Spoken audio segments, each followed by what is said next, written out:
So, for our Lit Circle project, we decided to each read a book by Taylor Jenkins Reid, all within the same universe and set in different places, mostly, you know, around Hollywood and California, focusing on fame.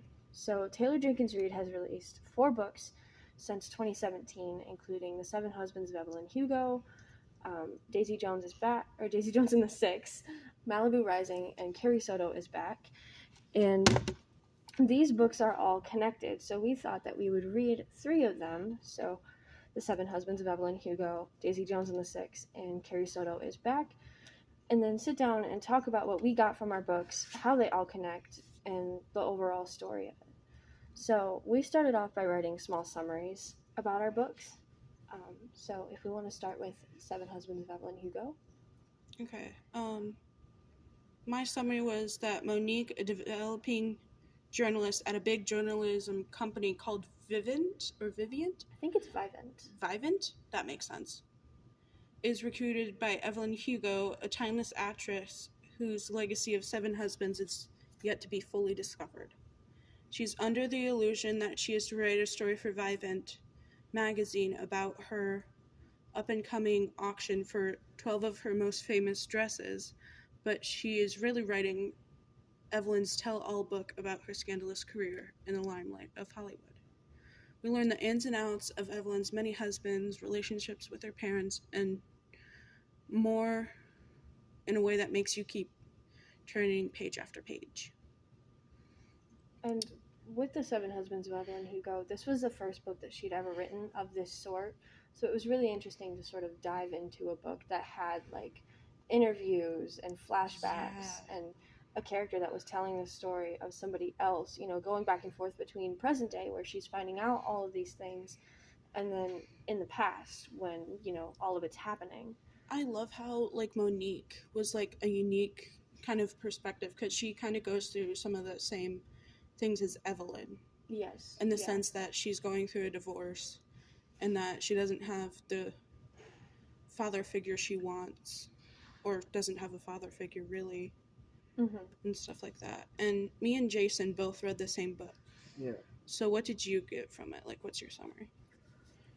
So it was basically the same points. You have Monique, who was hired by Evelyn Hugo to kind of write an entire memoir about her life that kind of led up to her being famous, then slowly just leaving the spotlight. A lot of darker aspects of life in Hollywood are mentioned a lot, of course, a lot of scandals, having to cover them up. Really, abuse too. Yeah, a lot of abuse, very big prices you have to pay for things like that, and trying to balance relationships with people and your career. Yeah, and it really reflected the times too. This was in the 70s, so it's a lot of the AIDS movement, stuff like that. Yeah, and I do have to say, I have to add on to that. I'd say there's some actually pretty good queer representation in this book. Yeah, they handled the subject matter really well. It was a very pleasant surprise. And I'm glad that was kind of a central theme. Things like struggling with your preferences in a romantic or sexual partner, things like that. Yeah, for sure. So what was Daisy Jones? Oh, so Daisy Jones and the Six, it was also an interview in the form of an interview, but we didn't actually get to know anything about the interviewer until I think the very end. And so the band member it covers the band members, a few of their friends, some producers, and it shows all these different perspectives. And one thing that's interesting is everybody kind of tells the story a little bit differently, so it makes it really interesting. It makes the reader wonder what the true story really is, and it kind of shows the struggle of the band and the individual struggles alcoholism and other addictions and going to rehab, relationship struggles, and struggles as the band entirely, arguments and stuff, and covers it from everybody's perspective and like kind of shows all sides. That's really interesting. Like, different perspectives. I feel like we get a couple, but it's all through almost Evelyn and Monique's eyes. Yeah. So with Carrie Soto, Carrie was raised on the tennis court. Her father was a tennis player when, he was younger. And so she grew up playing it. And when she lost her mom when she was about 8 or 9 years old, she became very dedicated and very focused. And she became one of the best tennis players of all time. But then she got ahead of herself and she ended up getting injured and, had to end her career. And so a big thing with tennis, as mentioned in the book many, many times, is that a lot of players don't go past their 30s because of injuries and just, growing out of the sport. A lot of people that play the sport are in their 20s and younger. It was kind of unheard of to have somebody retire and then come back. And so in this book, Carrie decides that she's going to make her own comeback. And so it kind of goes through the process of her originally playing tennis and then the process of her coming back and trying to win and having her dad as her coach. Yeah. And what was the time period for that? Was that like present? The time frame for Carrie Soto was actually in the 90s. I believe, I'm not 100% sure. I know that some of it was set like in 96, but I can't remember if it was the past or present. I can easily look it up if you want to talk about your time frame. Yeah, so Evelyn Hugo really spanned like 50 years almost. It doesn't... You probably haven't finished the whole book, right? Yeah, I finished the whole book. Oh, you did? Yeah. Oh, this is going to be fun then. Yeah. But it spans almost 50 years, but Evelyn's career really, was prevalent from the 50s to the 80s. And Monique was writing this in 2017, right? Yes. I think that's right. Yeah. Yes, I believe she was writing it in present day. So, and it really, you can see, the progressive, views shift throughout the book of, the time period, which I think is really interesting and, adds a bunch of, different values and perspectives to it as time goes on. Okay, so I did find out that the earlier pages of Carrie Soto, when it's her childhood is 60s, 70s, her comeback is in the 90s, as I said. I just had to take a minute to remember that because I figured that it was more the beginning was earlier on, and I do remember some of the behaviors exhibited earlier on in the book reflecting that time period, how she was treated at the tennis court, but I was not 100% sure. McKaylee, when is your set?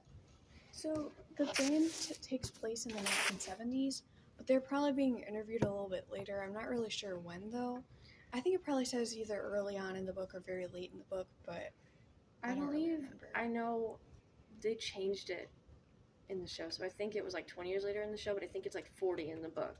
Oh, so it would probably be around present day for them, but in the show it was the 90s, so around present day. Okay. Yeah, that sounds right. So who are your guys' main characters? Well, for Daisy Jones, we have Monique, who Evelyn recruited to write her tell-all. We have Evelyn, the Hollywood famous star. Mm-hmm. I think of her almost as Marilyn Monroe, Elizabeth Taylor, timeless actresses. Yeah, very well-known, famous. You see them everywhere, kind of. Yeah. And then Ernie, which was Evelyn's first husband and kind of her ticket to Hollywood. Don, which was the husband that made Evelyn famous, and he just sucks. He really kind of just sucks. He is her main, abuser and gave her trauma, and, all he wants is fame for himself. And doesn't want to be out-famed by Evelyn, which I'm kind of annoyed by, but whatever. Which reflects the times, whatever. Mm-hmm. And then Celia, which Evelyn meets on the set of Little Women in the 80s? Or... No, it was the... Well, no, the comeback was in the 80s. But they first met all the way back in, the 50s. Yeah. They met, long before then. The 50s, which was... Wasn't it on set of Little Women? Yeah, that was it. Okay. They had, kind of a rivalry at first, but they kind of quickly became good friends. And It's stuff. really enemies to lovers. Literally. Literally.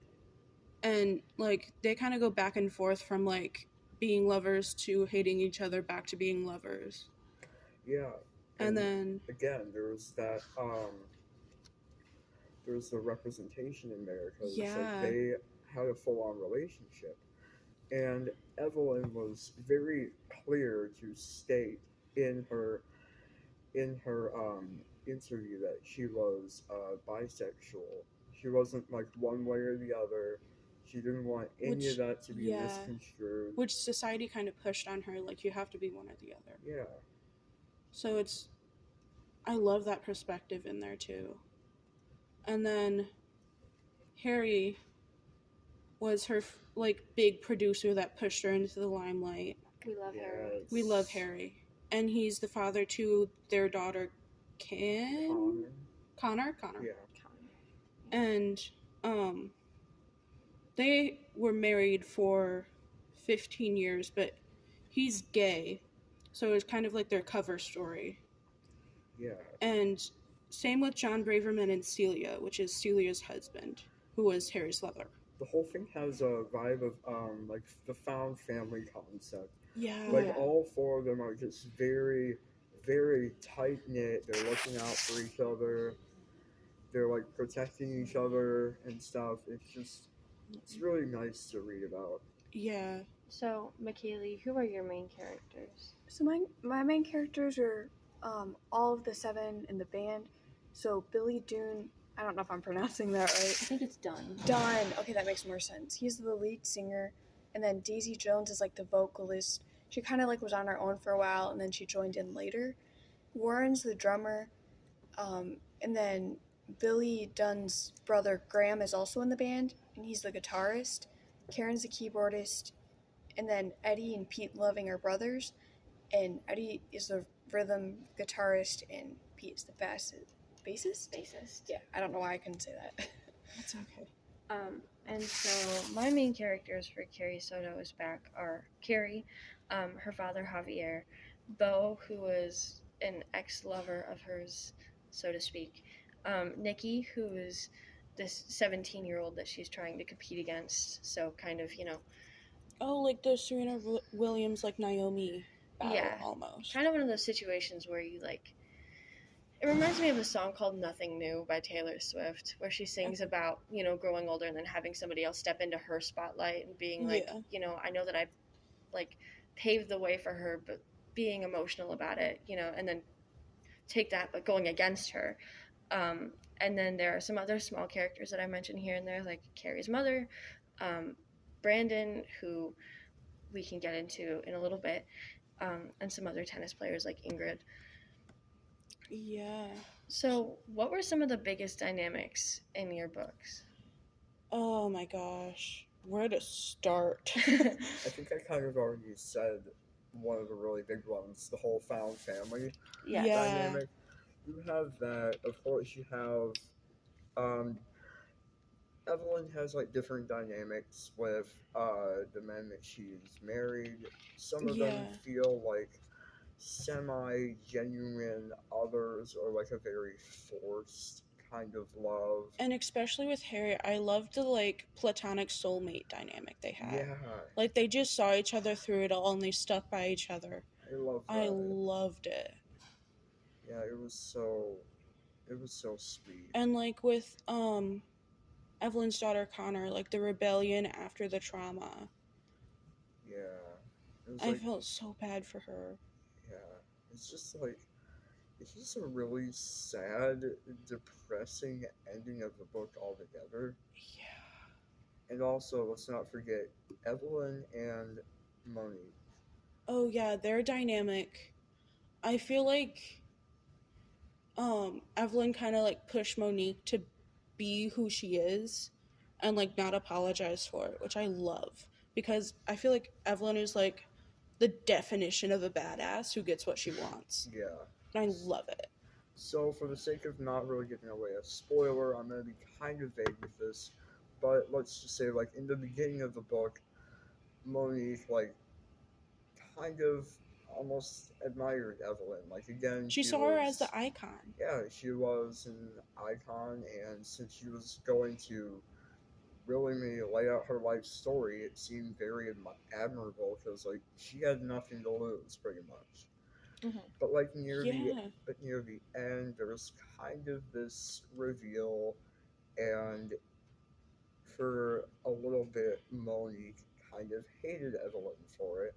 But it Honestly, was I like, kind of hated Evelyn for it. yeah, And but it like, kind of still ended up as like a I relationship out of respect I almost. forget the quote, but it's like I saw Evelyn more as a human than as the icon, Yeah, Mhm. which was I love that quote because like we all are just humans and fame can like kind of dehumanize people in a way.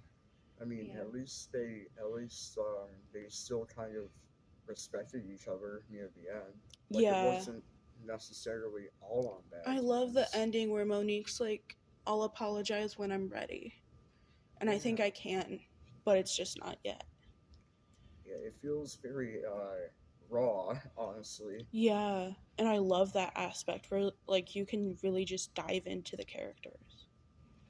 So, McKaylee, your book has some interesting dynamics for sure. Oh, definitely, yeah. What was, and I hope that we're thinking of the same one, the biggest Yeah. explosive dynamic? So I think Daisy and Billy, Mm-hmm. because they're very passionate about each other. But so Billy has a wife, Camila. I can't say that her name. I don't know why. I'm really bad at pronouncing names. But so he has a wife, and he has like a kid. I don't know if it's at that point or not. But him and Daisy are very passionate about each other. And at one point, he said that he can either hate, love, or lust for her. So he kind of has to hate her because he doesn't want to feel anything else because he feels like he'd be betraying his wife. But they kind of have this thing going on, and it's like kind of like will they, won't they? He has a wife, so it's like you don't really want anything to happen, but at the same time, like they have this like undeniable chemistry, and it's like really, I don't know, it's really difficult for the reader, and then Billy and Eddie really hate each other, like there's just nothing but hate there. Like Eddie wants more creative freedom in the band, but Billy wants to stay in control, so they're always fighting over that. and and then there's Graham and Karen, and they're kind of like, will they, won't they be friends? And they start dating, but Karen doesn't really take it seriously as Graham does because he's like intensely in love for her and has been for a long time. So like there's just like a lot of intense stuff going on, like very like passionate and like and also there's two sets of brothers, which like makes it sometimes complicated, like Yeah. like that whole like dynamic of like doing what they want versus like sticking up for their brother, I guess. Or like Yeah, for sure. There are a few dynamics in my book, but the one that stuck out to me the most was Carrie and her father.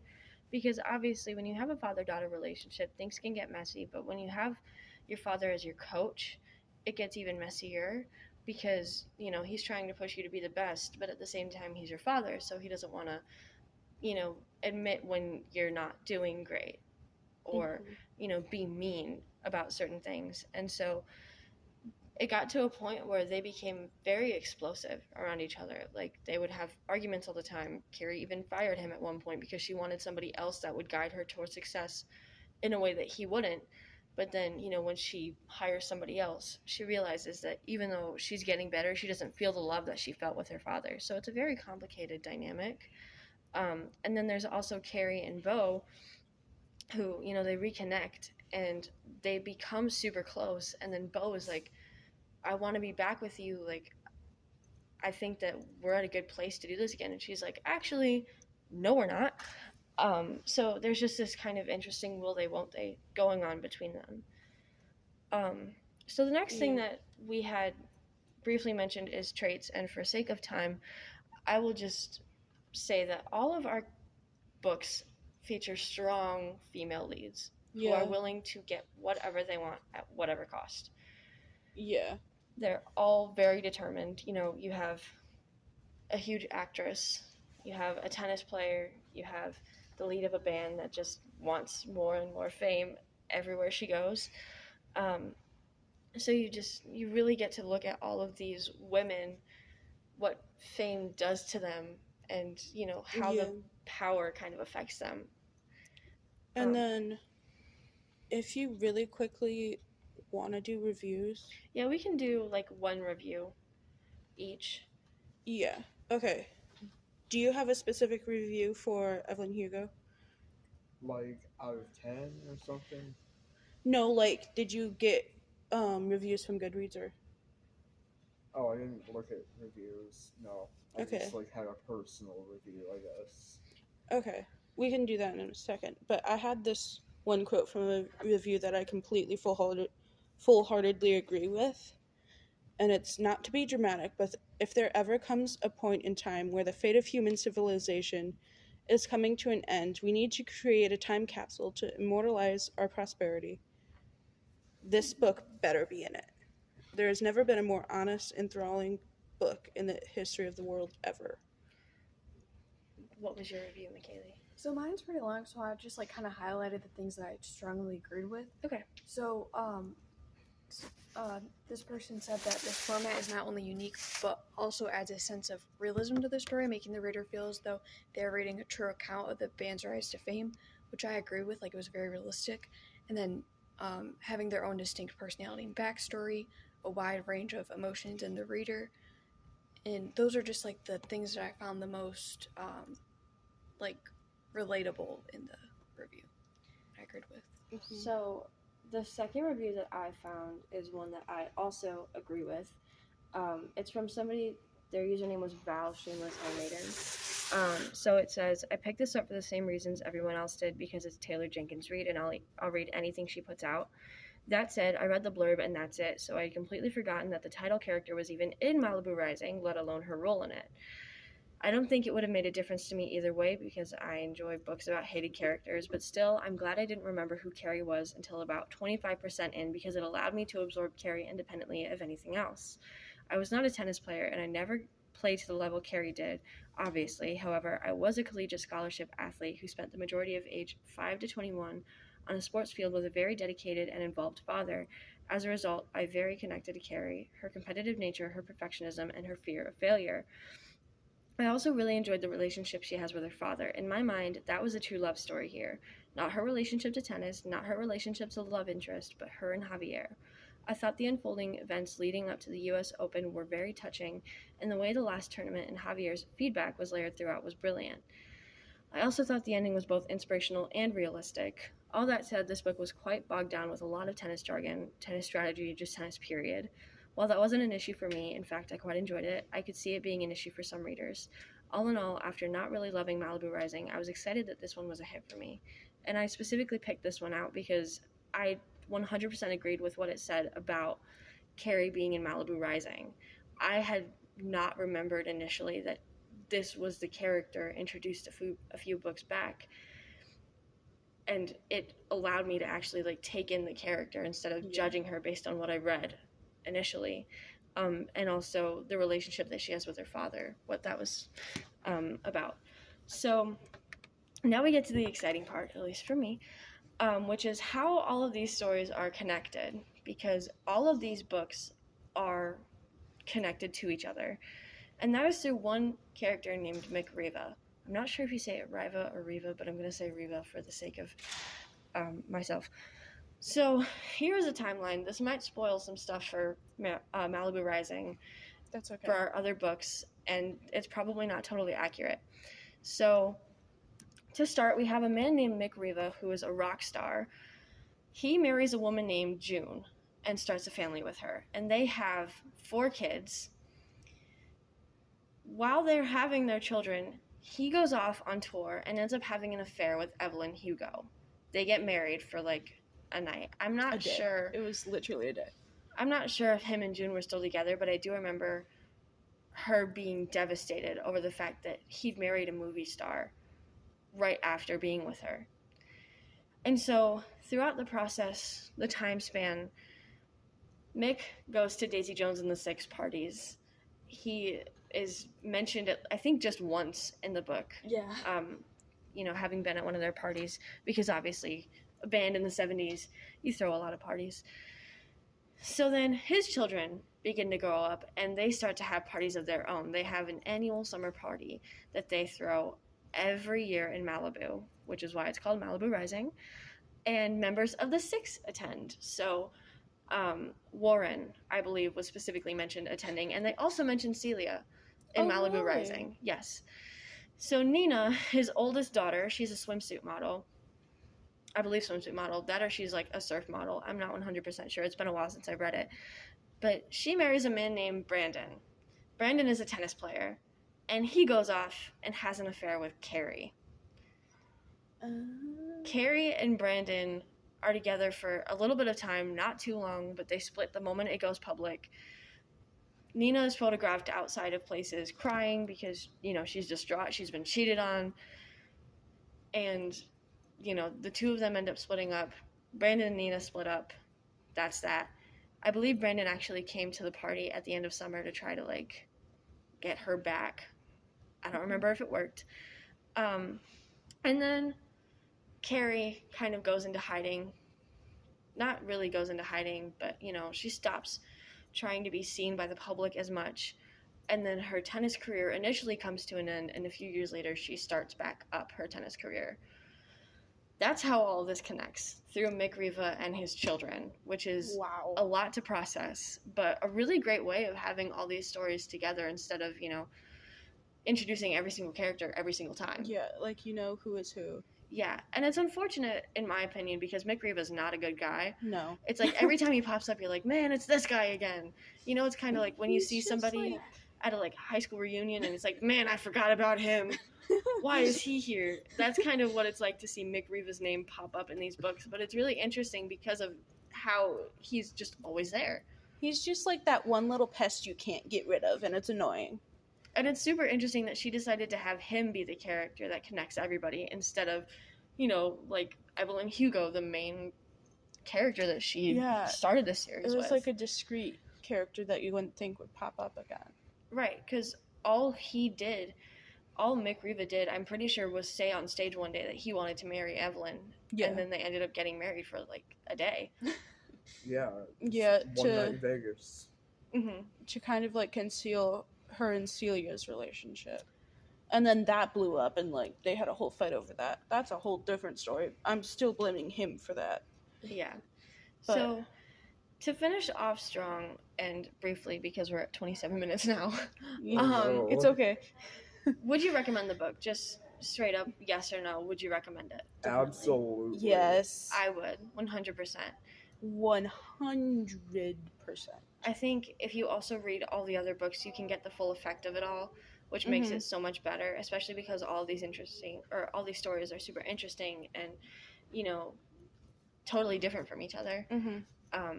So yeah, I would 100% recommend my book and all of your guys' books because I read them all. And I feel like at least in Evelyn Hugo, there's such representation in every part, and it's so refreshing. What the heck? Refreshing to see. Yeah, Taylor Jenkins Reid does a really great job at including representation. And it's not shoved in your face either. This character is queer. Mm-hmm. It's a part of who they are, and it's embraced through the story, not just there's that one gay character in the corner. Yeah, TV shows or movies that's oh yeah, did you hear about his husband? And then they never say anything again. Right. It's that's not representation at the rate you think it is. And usually when the gay characters in the spotlight, it's terribly stereotyped. But these guys are literally just people pulled into the limelight, and you just slap on the fact that they're gay, and oh no, now you have prejudices you have to face. Mm-hmm. And that's a pretty big part of the story. And it's through the timeline that they're in. It's not just they're having trouble because they're gay. No, it's because it's the time they're in. It's the part of them. Yeah. And it's actually accurate. So since we need to wrap this up because we'll be getting out of class in a few minutes. Yeah. That was our podcast about the books that we read. I'm pretty confident in speaking for all of us when I say that we all really enjoyed these books and hopefully look forward to reading more like it. Yep. Yes. So thank you for listening. Goodbye.